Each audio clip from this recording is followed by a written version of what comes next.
We are recording, ladies and gentlemen. Welcome back. It is Wednesday, August 13th, I think. It is approximately 9:30 in the morning. I hope you guys are all having an absolute wonderful day so far, even though it's the morning. I hate mornings, if I'm being completely honest. I am much more of a night owl, so not fun at all.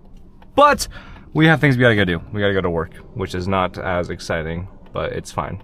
Okay, I'm just gonna cry myself to sleep tonight. I'm kidding though. We gotta go to our brokerage and we're gonna talk about some fun jazz, and we actually need to coordinate an event that's going on this Friday. So this Friday, August 15th, I believe, from 6 to 9 p.m. over in Bluffdale.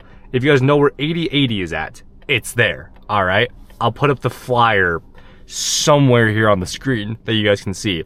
It's an open event. Anyone's welcome to come. It's going to be a good time. We're projected to have a couple thousand people there, so that'll be fun. That'll be fun for sure. So if you want to come, it's a Cars and Carnival. I don't know if I said that already, but it's right up my alley, and I hope my audience's alley as well, because we do a lot of stuff with cars here, because we love cars. Speaking of cars, one thing I wanted to talk about, this is again from news from a little while ago, but what is this car doing, first of all? You are creeping further and further into the intersection. Like, you can see where the line is. And that's a red light. What did I just witness? My goodness. Okay, Utah drivers, ladies and gentlemen. That is your average Utah driver, and doesn't signal when getting over either. Okay, just... Why do I live in this state? I'm kidding. Utah's a pretty great and safe state. Not much happens here, so great times overall. But back on the topic of cool cars, not freaking Lincolns. I'm sure Lincoln used to make cool cars, not anymore though.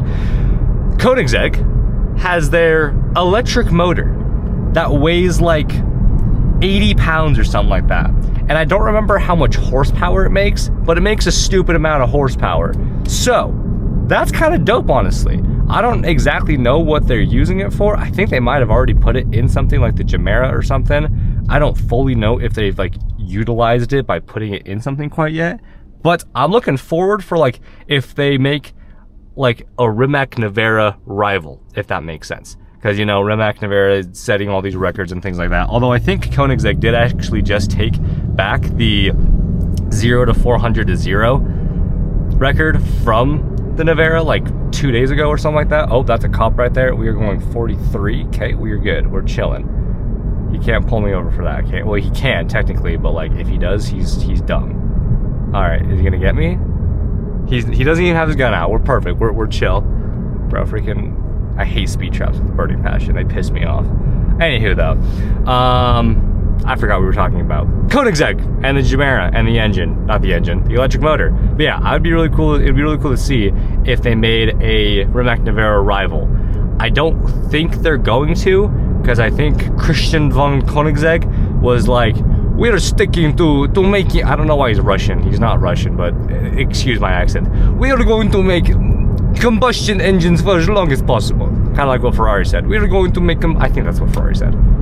I actually don't know. But all I know is I think they're really planning to stick towards engines, and they're just focusing on that, possibly just incorporating hybrid tech and all of that fun jazz. So good time indeed with all that. So good times. And I'm really excited for Koenigsegg, because they're always on the pushing point of boundaries of like physics and engineering and stuff like that to get the most power out of all of their cars. So I love Koenigsegg. I know a lot of people are like, oh, the hypercars are so overhyped, you know, like it's so unattainable. It's not necessarily like obviously, yeah, they've only made a couple hundred cars, I think, entirely as a company, but it's the engineering and the research and development that goes behind that just makes it so cool. Because like I get to wake up one morning and see a post that says, hey, here's an 85-pound motor, which is like half my weight, and it makes how many hundreds of horsepower. I'm like, oh, okay, like that's just freaking dope.